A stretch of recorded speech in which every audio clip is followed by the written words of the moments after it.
Hey guys, welcome to Respiratory 2140. This is trach care and emergency trach procedures. Since I want you guys to focus mostly on this, I'm just going to bend down, so it might look a little weird for a second. So indications for tracheostomy would be damage to the upper airway. I've had patients whose jaws were wired shut and they had a trach in. Excessive critical care issues, frequent surgeries, and long-term mechanical ventilation. Those are all indications for tracheostomy.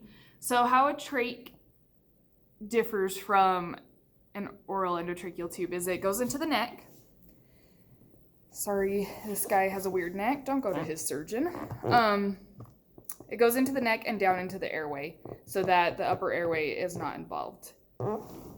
So let me show you a few features of the actual trach. We have the actual trach itself that stays on the outside.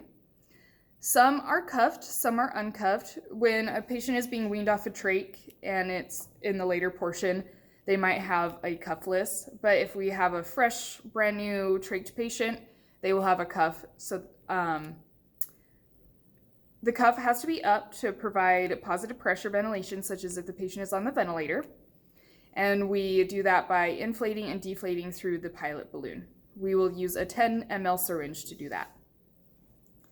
Up here is called the flange, which provides some distance and makes it so you can actually secure your trach. This is what gets the dirtiest, so make sure this stays nice and clean. This is called an inner cannula. So this one for this example is reusable, so I can show you guys proper trach care. A lot of the ones in the hospital will be disposable and will have little clips on the outside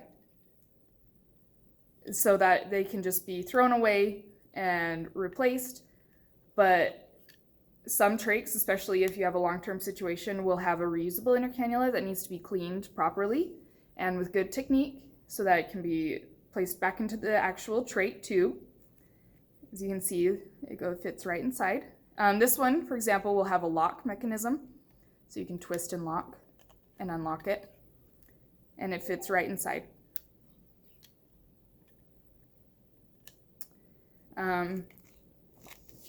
Trachs will come in a box that looks like this.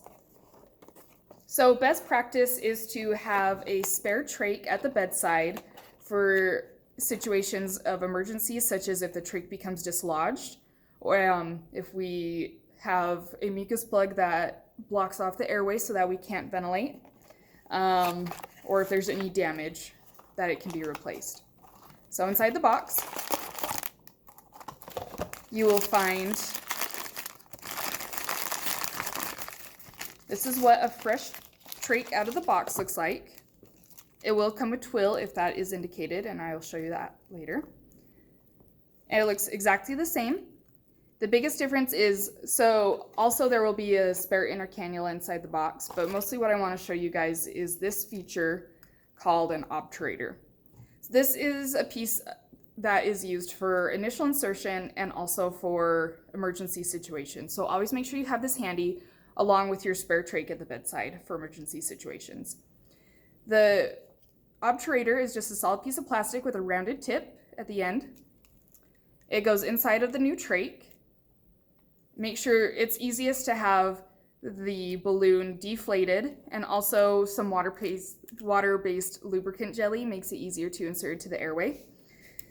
So the obturator allows a clean insertion into the trachea, and that helps prevent any type of tearing that might come from a flat edge, that might come from the flat edge of the end of the trach tube.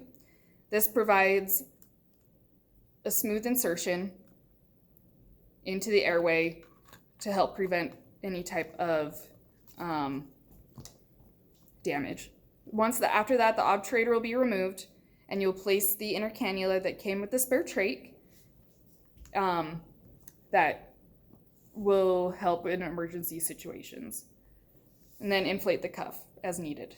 Other situations that might happen, if you have a patient that we absolutely cannot place a spare trach for any reason, the best practice is to cover it, and your patient is in respiratory distress, respiratory failure, anything like that. Do your best, if it is possible with the patient, to cover up the actual stoma and ventilate through the upper airway. Other situations I have been in, we have damage to the trach or block or anything like that. With the patient, we ended up putting in endotracheal tubes, can also be placed inside the stoma created for the trach. Those are responses to emergency situations. I am a big advocate for taking the time to make sure your patient's trach looks beautiful and nice. If it were me or if I had a loved one with a trach, I would want them to take the time to make sure that the trach looked really beautiful and nice. So with cleaning a trach, we're going to put the other one in because it has an inner cannula handy. It's best to use good, clean procedures when cleaning your trach. Let's say we have our patient on the ventilator. This is called an internal suction or Ballard suction. We will do that at the end, and I'll show you how to secure that. So here is a tracheostomy kit that some facilities will use. Again, this is considered a clean procedure, but with a sterile kit. So you'll take your gloves, you make sure all your packages and everything are open, and you'll apply your gloves.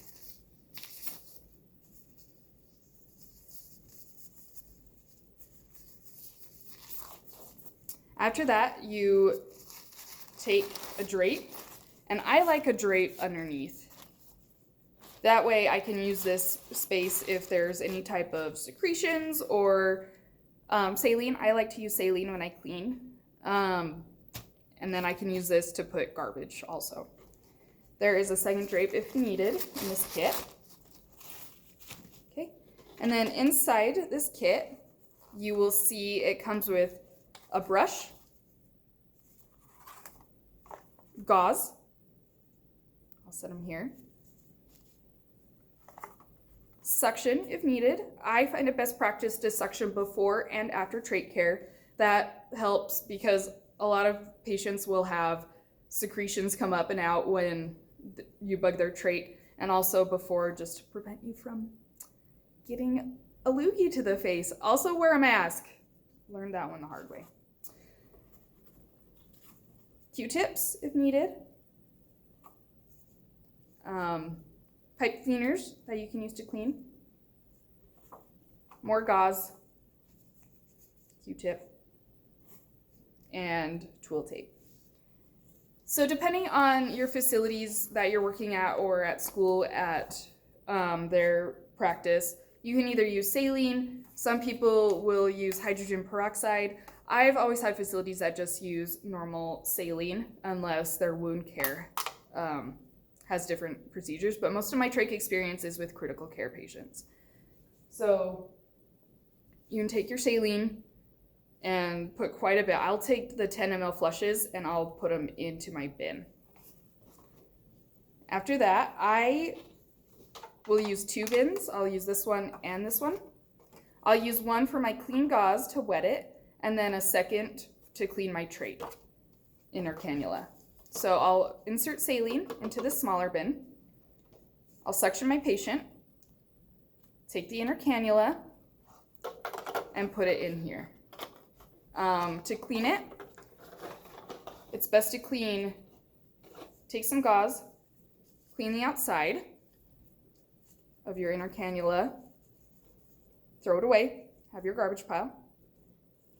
Take the brush, get it clean with water, insert it into your inner cannula to clean the inside of the inner cannula.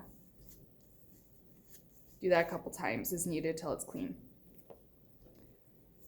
And then I like a Q-tip because a lot of crusties will kind of get in here. So get all your crusties here.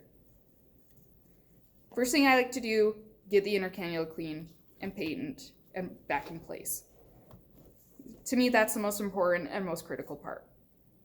After that, it's best to clean the flange.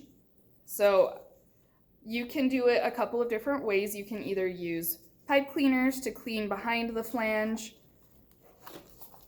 to get the clean the stoma. You can use the Q-tip to clean any little areas that are hard to reach. I personally like to take my bin with the clean saline, put my gauze sponges in it, and then just wipe my trach and just get that area really clean, get above, get below. It just is faster and cleaner. And then you're able to get all the nasty crusties out. Nasty crusties. Okay, after that, so I would keep my original trach collar on. I just had it removed for the purpose of the video so that I could show you guys how to change for emergency purposes. If you are in a situation where you have your, are changing trach ties, never, ever, ever let go of the actual trach. Make sure you always have one hand on the trach. This is a trach collar. This is a soft piece that we use to help hold the trach in place and prevent breakdown for the patient. This is also a good time to assess around the neck, make sure that there's no breakdown or sores or anything like that happening with your patient. So hold on to your trach. I have found it is easiest to work farthest away from you with the longer piece. It comes in 2 pieces. Work farthest away, slip up through the bottom of the flange, and pull it tight so that there's only soft touching the patient. Then I bring it around.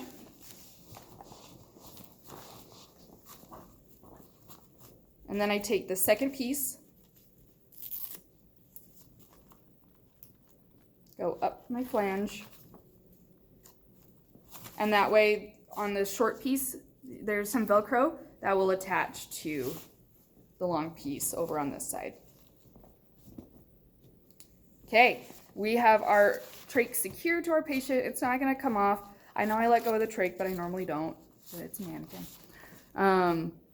After that, I will take my split gauze sponge, because if I put it in before, the twill ties will catch to it and then it will just make a bigger mess than you need.